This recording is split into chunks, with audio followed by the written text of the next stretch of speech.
মাঠ থেকে বিদায় নিতে পারলেন না মাহমুদুল্লাহ রিয়াদও, বরং সামাজিক যোগাযোগ মাধ্যম ফেসবুকে ঘোষণার মাধ্যমে আন্তর্জাতিক ক্রিকেটের ইতি টেনেছেন তিনি। সপ্তাহখানেক আগে তার দীর্ঘদিনের সতীর্থ ও পারিবারিক সম্পর্কে যিনি ভাইরা ভাই, সেই মুশফিকুর রহিম ওয়ানডে ছাড়ার ঘোষণাটা দিয়েছিলেন এই ফেসবুকেই। রিয়াদের ক্ষেত্রে বিষয়টা হলো, এই ওয়ানডে ফরম্যাটটাই তো তার শুধুমাত্র টিকে ছিল। টেস্ট থেকে সেই 2021-এ অবসর নিয়েছেন, টি-20 থেকে গত বছর খেলছিলেন শুধু ওয়ানডেতেই। সেই ওয়ানডেটাও তার ছেড়ে দেওয়া, অর্থাৎ আন্তর্জাতিক ক্রিকেটকেই বিদায় বলে দেয়া। ভক্তরা ভালোবেসে তাকে নাম দিয়েছিল সাইলেন্ট কিলার। সাইলেন্টলি তিনি দল থেকে সরে দাঁড়ালেন, জাতীয় দল থেকে। আর সেই স্টেডিয়াম ভর্তি দর্শকের সামনে বিদায় নেয়ার যে একটা আলোচনা ছিল, গুঞ্জন ছিল, সেটা বাস্তবায়িত হলো না। বাংলাদেশের বাস্তবতায় বরং এই কিংবদন্তির বিদায়টা হলো নিঃশব্দে।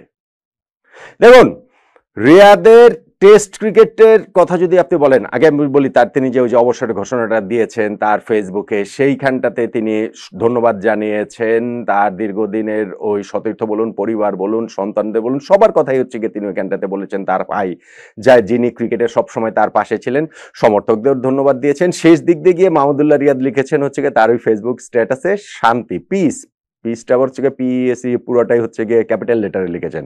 সো এই শান্তি বিষয়টা তার জন্য খুব গুরুত্বপূর্ণ বোঝা গিয়েছে, কেননা খুব যে শান্তিতে শেষ কয়েকটা দিন ছিলেন তা নয়। চ্যাম্পিয়ন্স ট্রফিতে বাংলাদেশের ভরাডুবির পর 2027 বিশ্বকাপ পরিকল্পনাতে মুশফিকুর রহিম ও মাহমুদুল্লাহ রিয়াদ থাকবেন কি থাকবেন না, এটা নিয়ে প্রবল আলোচনা, প্রবল জল্পনা কল্পনা হয়েছে এবং মুশফিকুর রহিম ওয়ানডে থেকে অবসরের সিদ্ধান্তটা তিনি জানিয়ে দিয়েছিলেন সপ্তাহখানেক আগে।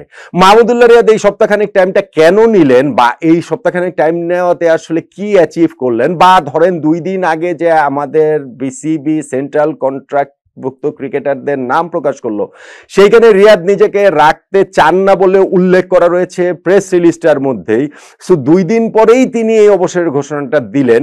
মানে পুরো জিনিসটা এই যে গত সপ্তাহখানেক সময়ের কার্যক্রমটা আমি আসলে ঠিক বোধগম্য নয়। ঠিক আছে, প্রত্যেকেই তো ব্যক্তিগতভাবে তিনি তার মতো করে ভাববেন, চিন্তা ভাবনা করবেন। যেমন তামিম ইকবাল সেন্ট্রাল কন্ট্রাক্ট থেকে নিজেকে সরিয়ে নিয়েছিলেন গত বছর, তখনও তার ন্যাশনাল টিমে খেলার একটা চান্স ছিল, অনেকগুলো জিনিস যদি কিন্তু মিলে যায়, সেটা হয়নি। তিনি এই বছরে সে ইন্টারন্যাশনাল ক্রিকেটকে পুরোপুরি বিদায় দিয়েছেন একটা বছর পরে, আমি যদি ওইভাবে বলি। কিন্তু মাহমুদুল্লাহ রিয়াদের ক্ষেত্রে এইটা মাত্র 2 দিনের মধ্যেই এইভাবে বিদায়টা আমি ঠিক বুঝতে পারিনি।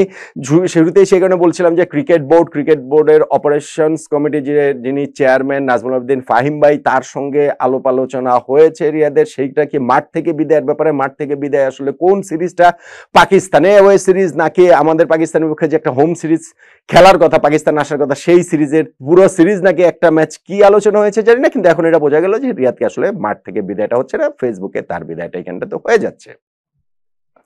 এখন রিয়াদ বাংলাদেশের বাস্তবতায় কিংবদন্তি। আমি শুরুতে একটা কথা বলেছি, তিনি ওয়ানডে ক্রিকেটের কথাও যদি বলেন, সেই ওয়ানডে বলেন, টেস্ট বলেন, টি-20 বলেন, সবকিছু মিলিয়েই তিনি কিংবদন্তি।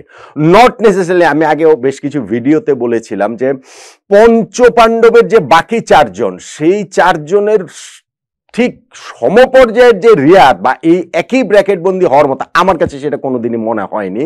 বরং ধরেন পঞ্চপাণ্ডব 5 একটা সংখ্যা, এইটা মেলাতে গিয়েই হচ্ছে গিয়ে আমরা মিডিয়ারা থেকে এর মধ্যে রিয়াদকে ইনক্লুড করে ফেলেছি সাকিব, মাশরাফি, তামিম, মুশফিকুর রহিমদের সঙ্গে। কিন্তু রিয়াদের একটা গ্রেট যেটা অ্যাচিভমেন্ট, সেটা হচ্ছে গিয়ে যে বিগ অকেশনে জ্বলে ওঠা। আপনি রিয়াদের ইন্টারন্যাশনাল ক্যারিয়ারের দিকে যদি আপনি তাকান, হ্যাঁ, তিনি ওভারঅল রান 11,000-এর উপরে তিনি রান করেছেন। আমাদের ক্রিকেটারদের মধ্যে ওই 15,000 রান সবার আগে, আমি 3 ফরম্যাট মিলিয়ে বলছি, করেছিলেন তামিম ইকবাল। তারপরে সেটা মুশফিকুর রহিম তামিমকেও ছাপিয়ে গেছেন। সাকিব আল হাসানের 14,070 মানে 800 রানের মতো সাকিবের রয়েছে, 14,780 মনে হয়। আর মাহমুদুল্লাহ রিয়াদের হচ্ছে গিয়ে তিনি 11,000 রান টোটাল তিনি করেছেন, সঙ্গে তার ওই অফ স্পিন বোলিং এ বেশ কিছু উইকেটও রয়েছে। রিয়াদের যেটা ক্রেডিট, সেটা হচ্ছে কি যে বিগ অকেশনে আমাদের বেশ কিছু উপলক্ষের সঙ্গে রিয়াদের নামটা প্রবলভাবে জড়িয়ে রয়েছে। ধরেন বিশ্বকাপ, ওয়ানডে বিশ্বকাপে বাংলাদেশের প্রথম সেঞ্চুরিয়ান 2015 সালে ইংল্যান্ডের বিপক্ষে তার যে ওই সেঞ্চুরির ইনিংসটা, যেইখানটাতে আমরা ম্যাচ জিতেছিলাম এবং আমরা কোয়ার্টার ফাইনাল খেলেছি। ফলে